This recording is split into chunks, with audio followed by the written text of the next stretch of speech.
Welcome to Hoyt's Bowhunting Whitetails. It is the 3rd of December, and we really struggled trying to come up with a spot for this afternoon's hunt. Kind of wanted to go back to the same blind we were in yesterday, but with Jordan coming in, I wanted to keep at least a couple of spots fresh, or maybe not fresh, but the better spots available for her. We couldn't come up with a location where we thought there'd be a chance for a shooter any more likely than the scrape tree or the one we were at last night, because they're both in the area where there's at least 2 or 3 bucks that we know of that have been circulating through that part of the farm this fall. And we could go just wing it and go into some spot that we don't have any idea that there's anything there off the cameras or otherwise. So we're going to go ahead and go up to the scrape tree again. It's not a perfect wind. We'll have to keep the windows closed on the blind again. But really, I won't say we have limited expectation, but the last time we were in there, we didn't see anything. There should be something coming in there. Lots of beans, deer like beans, and there's a bunch of them there. So we should be attracting something down into that valley. We've got 2 cameras we've got to put out on the way up. And there's just we'll put one out there at the blind where we stopped to hunt. But there's another cornfield that we set up a couple weeks ago. We'll put one there too. And I want to keep tabs on these spots for the late season, not only for my own hunting, maybe a little bit for Jordan's, but also my brother-in-law is going to be coming in right before Christmas. So hopefully I can find something for him. It's been a battle for me, so it kind of gives me limited hope. But, having the cameras out there, maybe I can pinpoint a buck or 2 that would work, really well for him too. That is the plan, as weak and feeble as it may seem. It's the best we got today. Hoyt's Bowhunting Whitetails is brought to you by Redneck Blinds, Code of Silence Apparel, Hunt Stand Pro Whitetail app, Whitetail Institute, Research Equals Results, B3 Releases, XO Broadheads, Exact Sights, Muddy Outdoors Tree Stands, Stealth Cam Trail Cameras, and Hoyt.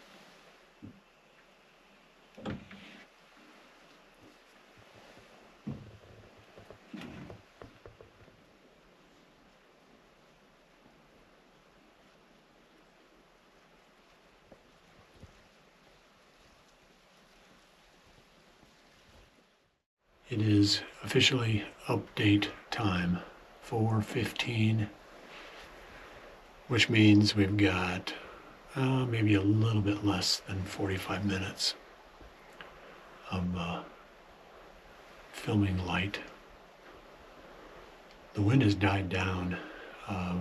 Looks like it's pretty much dropped off to nothing. But for most of the afternoon, it was blowing up the valley, really almost in the opposite direction where you'd want it to blow. And that kind of brings up a question with these blinds, and that is, how well do they actually hold human scent? And I think every blind is a little bit different.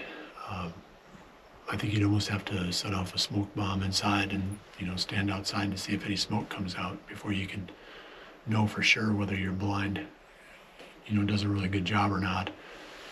Most of these rednecks, in my experience, do a good job. The windows seal good. The door seals good. There's a couple vents up around the ceiling and down around the floor, and even around the windows that you have to plug.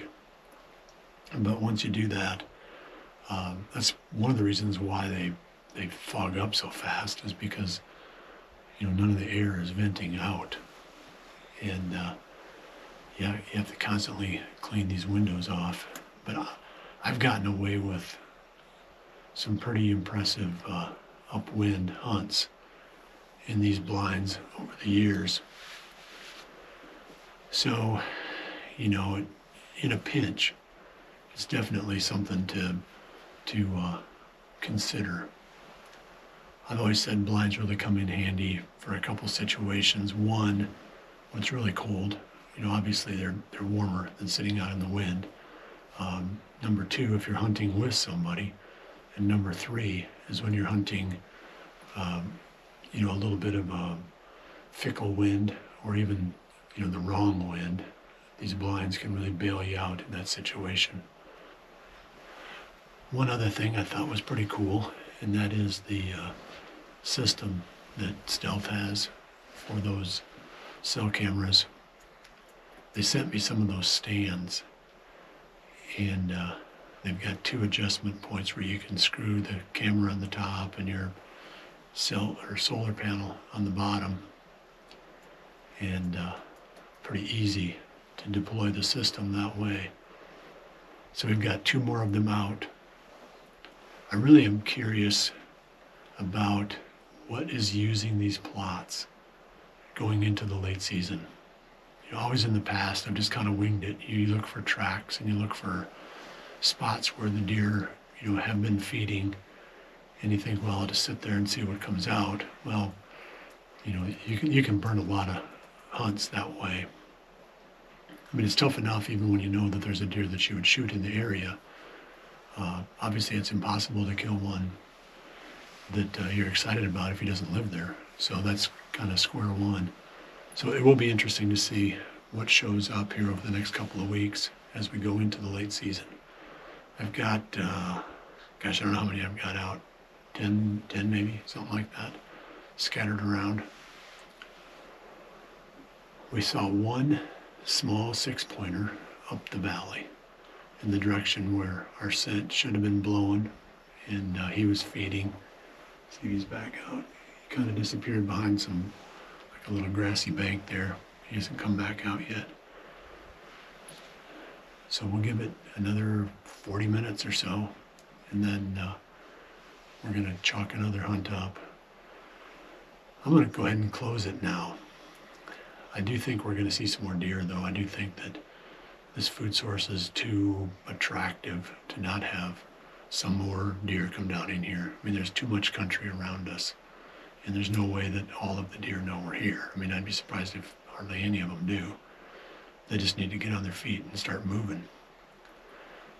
So anything that does show up here toward the end, we'll show it to you on the rest of the video. Otherwise, we will be back. Jordan's going to be in, so we're going to hunt the next couple days, she and I. So we'll be out again tomorrow evening. So keep checking back. Appreciate you joining us. We'll see you back here again soon for the next episode of Hoyt's Bowhunting Whitetails. And remember to always dream big.